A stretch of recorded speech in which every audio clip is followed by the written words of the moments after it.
Today, we are going to look at which researchers claim that the Marcahuasi pyramids were most likely man-made. Marcahuasi is one of Peru's most mysterious archaeological sites. It is located in a high desert plain about 3 hours north of Lima. And it consists of thousands of large granite boulders that have been mysteriously arranged into shapes resembling various animals, plants, and geometric patterns. Some researchers believe these formations are natural, while others argue they were placed there intentionally by ancient humans. In this video, we will examine the evidence for both sides of this debate and explore the fascinating theories proposed by researchers who believe that the Marcahuasi pyramids were created by human hands. Let's dive right in. Before we begin, be sure to hit that like button for more videos. Also stick around until the end of this video to hear my own thoughts on this topic. The Marcahuasi pyramids have been the subject of much speculation and controversy since their discovery in the 1920s. These enigmatic stone formations consist of thousands of massive rocks weighing several tons each that have been carefully arranged into intricate designs. The site covers an area of approximately 650 acres and includes over 800 geoglyphs depicting a wide range of subjects from animals and plants to geometric shapes and human figures. One of the most perplexing aspects of the Marcahuasi pyramids is the sheer scale and precision with which they were constructed. Some of the rocks used to create the formations are over 98 feet long and weigh as much as 130 tons. The level of craftsmanship required to move and position these massive stones is truly remarkable and has led many researchers to question how the ancient cultures of Peru were able to achieve such feats of engineering without the use of modern technology. In recent years, researchers have put forward several theories to explain the origins of the Marcahuasi pyramids. One popular theory is that the formations are the result of natural geological processes such as erosion and weathering. Proponents of this view argue that the rocks were not deliberately placed but rather moved and shaped by natural forces over time. However, this theory fails to account for the intricate and precise nature of some of the geoglyphs such as the human figures and geometric shapes.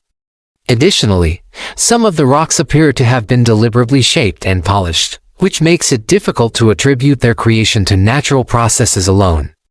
Another theory is that the Marcahuasi pyramids were created by a lost civilization that lived in Peru before the Incas.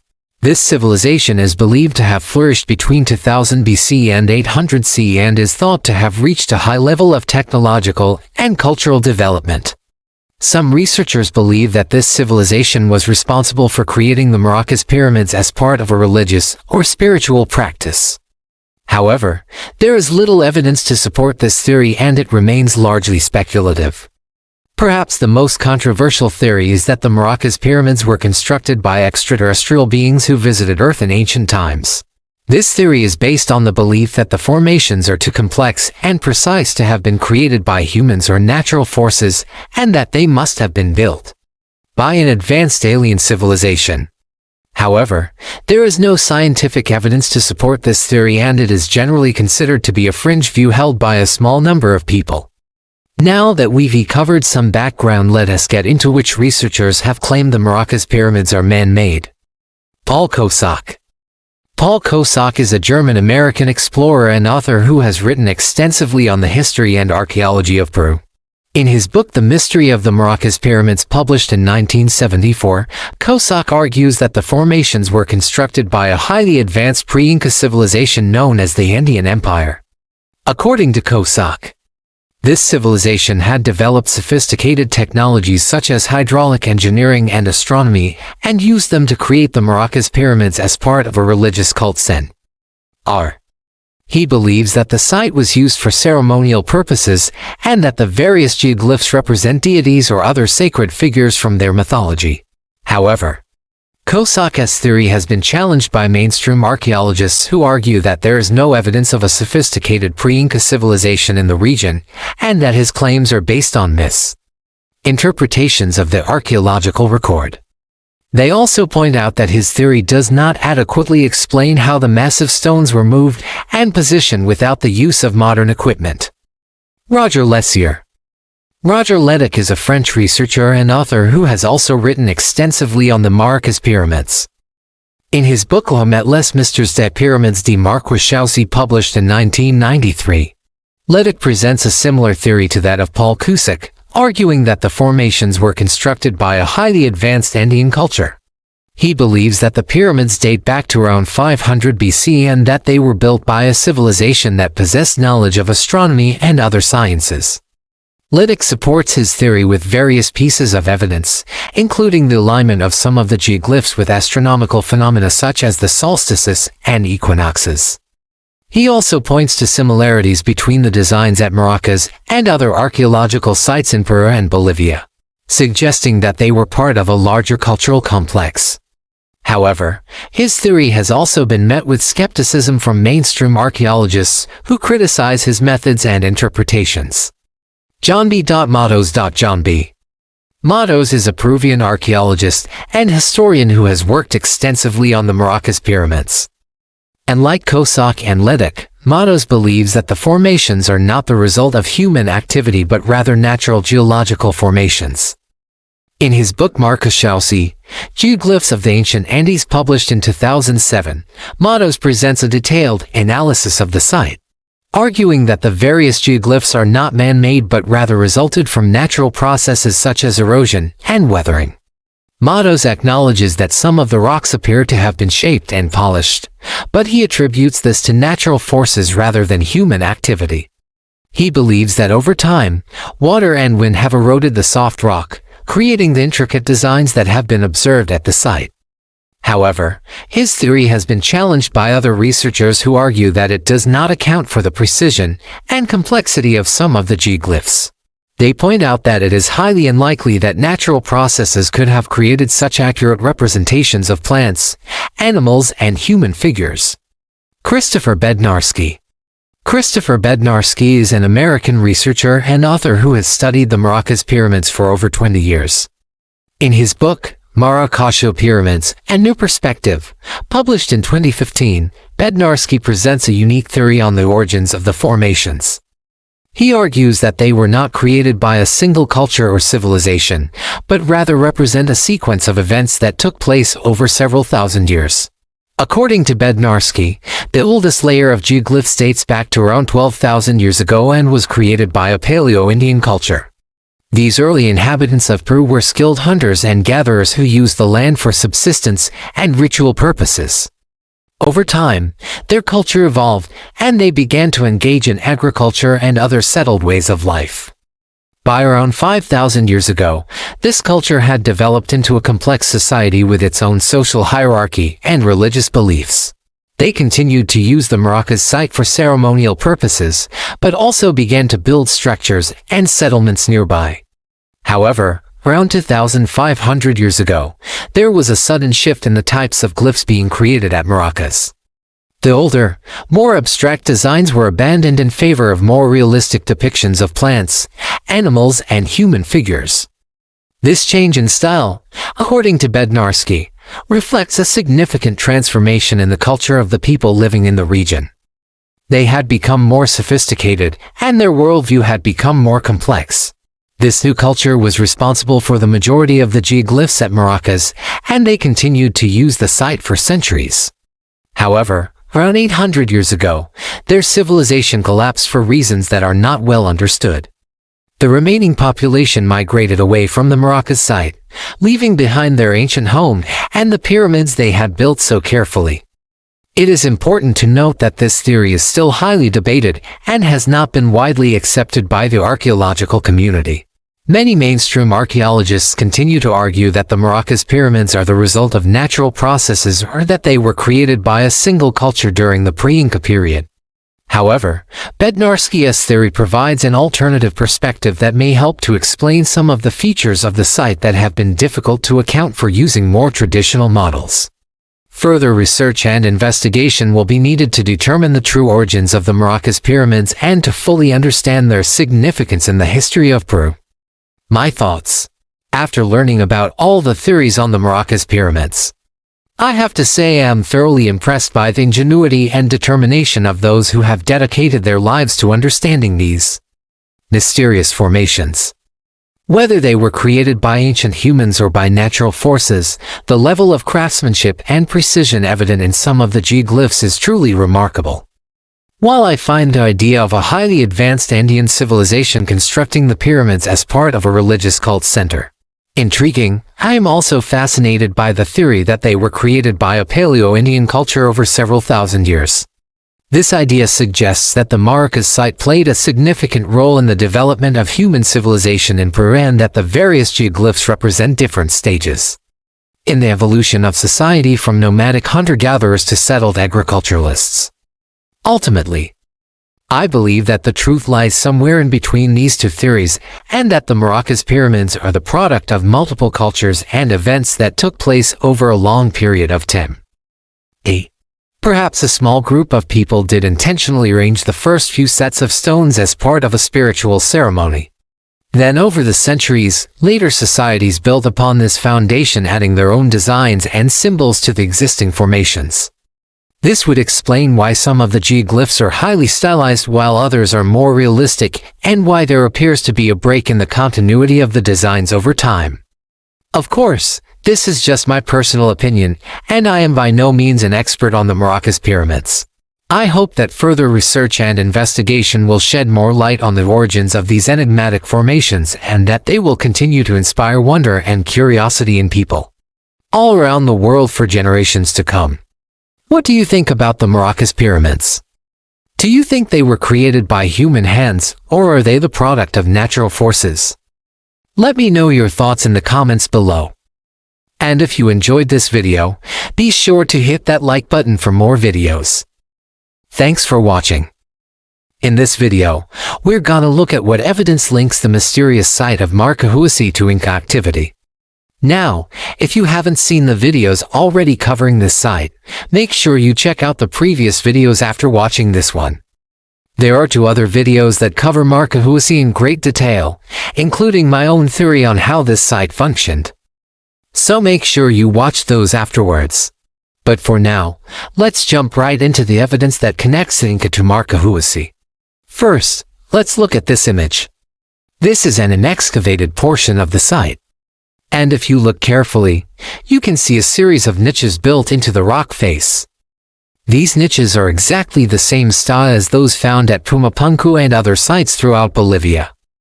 The Inca built these niches to hold statues of their gods, or perhaps served as a niche for a statue that has since been lost. It could also be that the statue was never actually finished. But either way, the style of these niches clearly indicate Inca workmanship. There are several other small structures scattered throughout the site that show clear Inca influence. However, most of these structures have been heavily eroded by the elements and it is difficult to tell what they once were. But again, the style of the stonework is clearly Inca. Now, while none of this evidence definitively proves that the Inca built these structures, it does prove that the Inca were active in the area. The Inca would often reuse existing structures or build smaller shrines like these in honor of local deities. That being said, we don't know which culture worshipped these deities or where the more permanent structures at Marcahuasi fit into all of this. The next piece of evidence comes from the site of Peca, which lies at the base of the mountains that contain Marcahuasi. Peca contains a number of structures, including a ceremonial plaza with a central fountain and numerous residential complexes. Archaeologists believe that Peca was a religious center that functioned during the Inca period.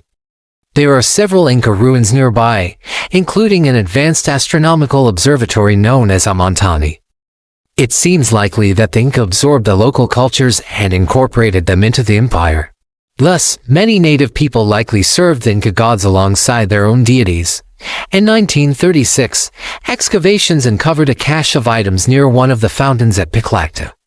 This included several Inca mummies, ceramic vessels, jewelry, textiles, ornaments, agricultural tools, metal tools and weapons. Unfortunately, the cataloging of these items was incomplete, so much of the material is unidentified. We do know that several ceramic vessels were discovered near the Inca mummies, but unfortunately we don't know which ones. This is unfortunate because Inca ceramics are highly prized by collectors.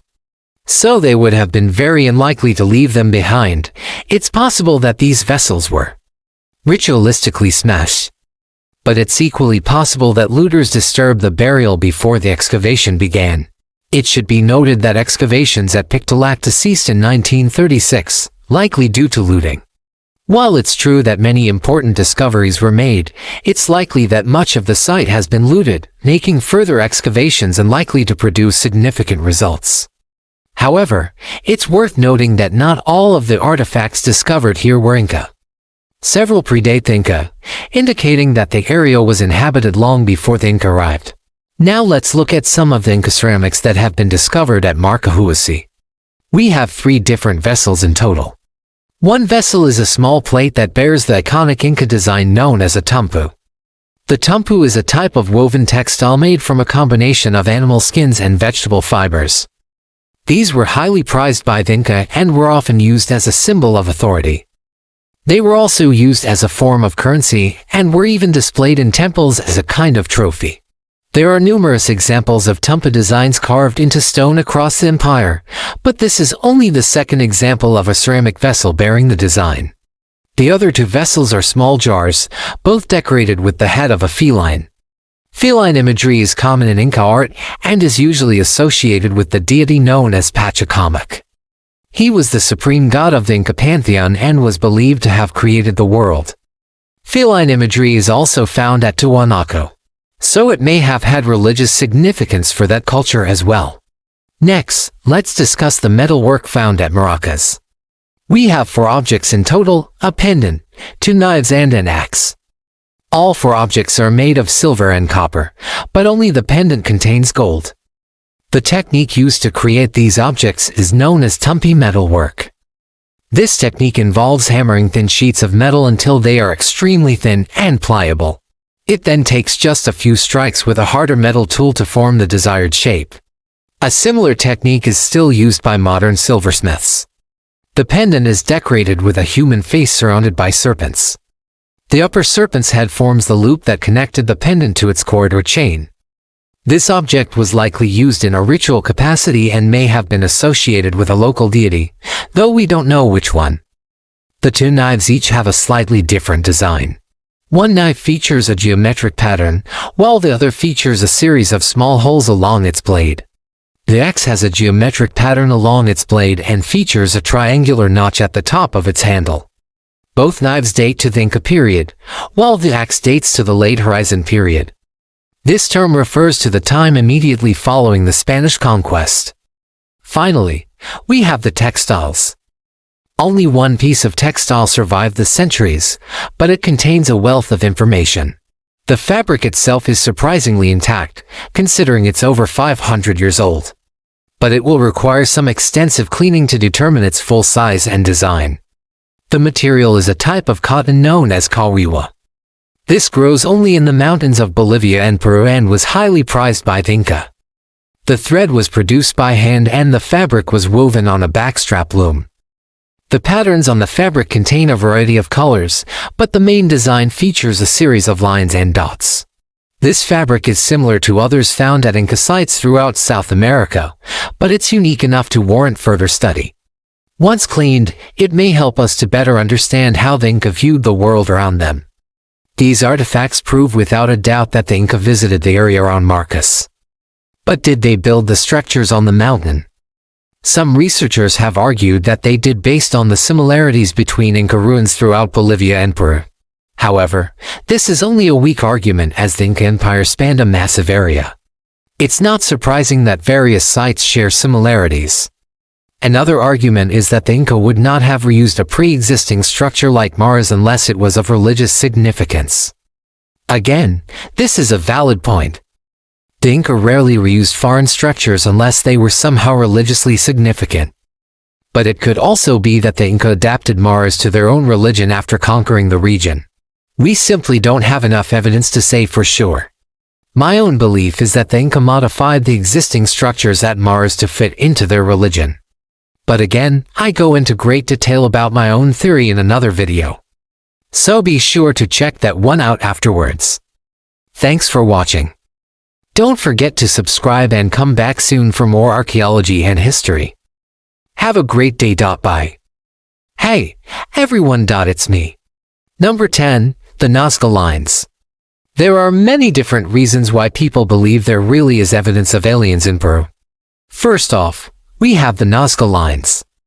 These geoglyphs are an impressive series of figures etched into the desert floor that can only be seen from the sky. The sheer scale of some of them is amazing, and it makes you wonder how exactly they were created.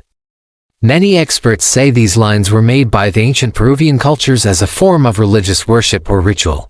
However, other people think they might have been created to serve as landing strips for extraterrestrials. Some of the lines appear to point directly at stars. And when you consider that these were made thousands of years ago with astronomical precision, it seems almost unbelievable. There are over 10,000 lines scattered across southern Peru, stretching for nearly 50 miles. This makes the Nazca Lines one of the most important pieces of evidence used by believers to claim that aliens visited Earth long ago. But that's not all. One of the more outlandish theories even claims that the Nazca Lines connect to another piece of evidence. We'll talk about this next. 9. The Paracas Candelabra. The Paracas Candelabra is a strange set of lines and shapes found north of the Nazca Lines. It covers an area of around 6,700 acres, which is nearly 3 times the size of the Great Pyramid of Giza. The shape of the candelabra is such that it cannot be seen unless you are very high above the ground.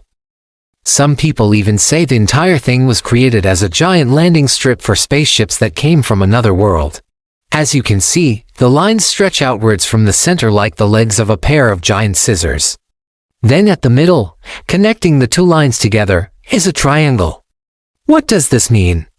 Some ufologists claim it means that aliens came to this part of Peru at least once every 3,600 years. This would be because the triangle is a representation of the Belt of Orion, the Hunter constellation. And this constellation rotates the Earth roughly every 3,600 years. Another theory suggests that the candelabra is a representation of a spaceship. This is due to its overall triangular shape, which resembles something like a UFO or a modern space shuttle. Then finally, the two prongs could be landing gear. So if we accept the theory that this was a landing strip, that would mean the Paracas Candelabra is proof that aliens visited Earth at least once every 3,600 years. Number 8. El Chaco. In addition to the Nazca Lines and the Paracas Candelabra, there are even more geoglyphs found in the same region. These are known as the El Chaco geoglyphs, and they date back to between 800 BC and 200 AD. These figures aren't quite as detailed as the Nazca Lines, but they are much larger. There are 45 geoglyphs in total, each one depicting animals and plants from ancient Peruvian mythology. Some of the designs include monkeys, vicuñas, lizards, snakes, spiders, and even humanoid creatures. All these creatures are said to be sacred animals in the culture of the ancient Peruvians. But that isn't the reason people believe there are aliens here. Instead, the true believers in ancient aliens say these geoglyphs prove that aliens had contact with the ancients. That they taught the natives how to make these massive etchings in the ground using their advanced technology. This is because some of the etchings are over 200 feet long. To create these designs, the locals would have needed a sophisticated understanding of mathematics and astronomy.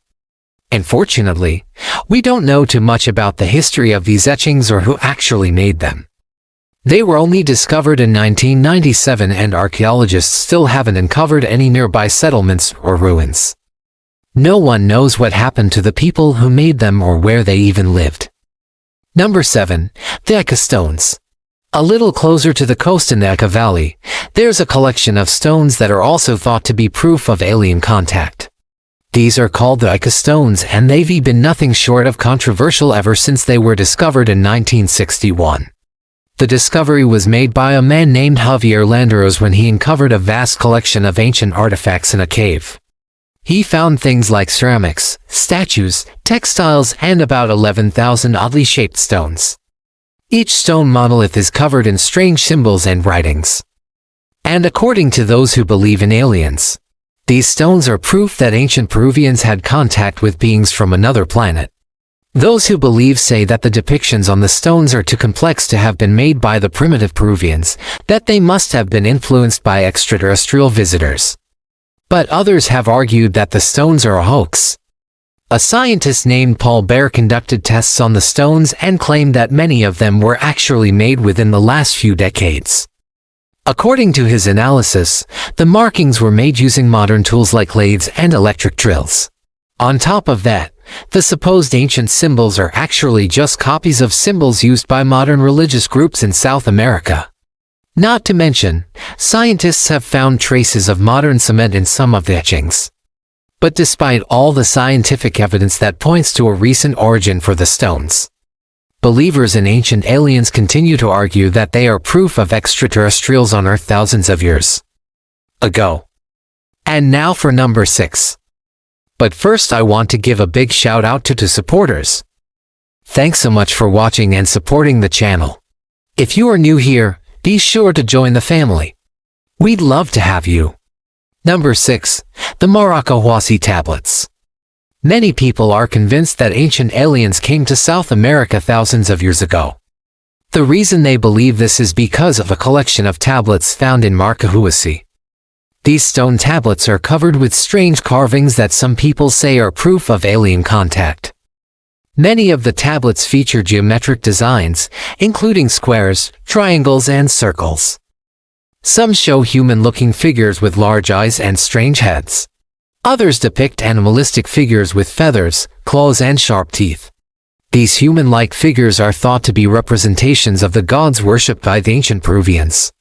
But believers in aliens say they're actually representations of the extraterrestrials that visited from another world. They claim that the ancient Peruvians saw these aliens as divine beings and worshipped them as gods.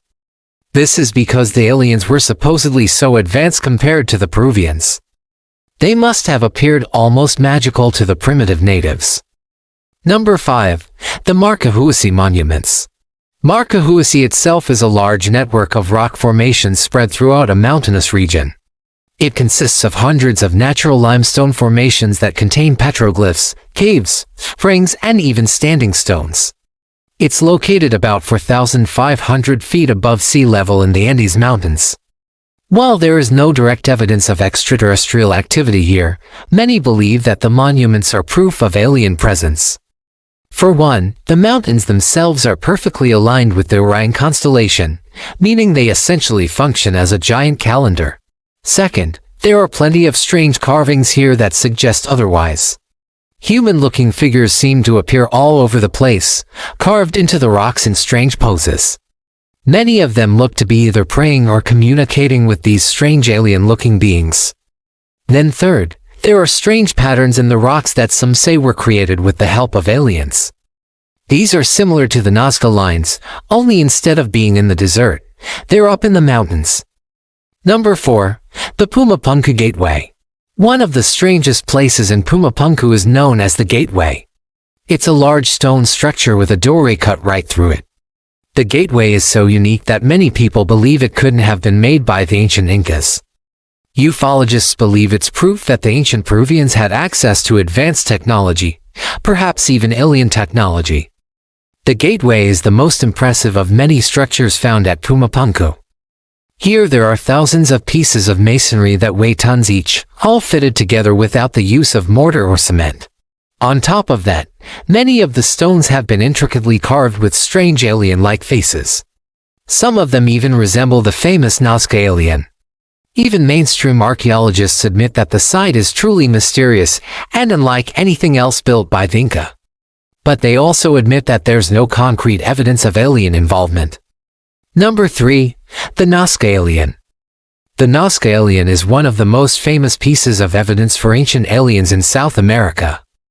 It was found in the Paracas Desert and was carved about 1,500 years ago. It appears to be a humanoid figure with an abnormally large head and huge eyes. Its body is emaciated, thin and frail, and it looks very much like modern depictions of an alien. Some say the alien is depicted holding a staff or a tool of some kind. Others say it's actually holding a flower or some sort of ceremonial object.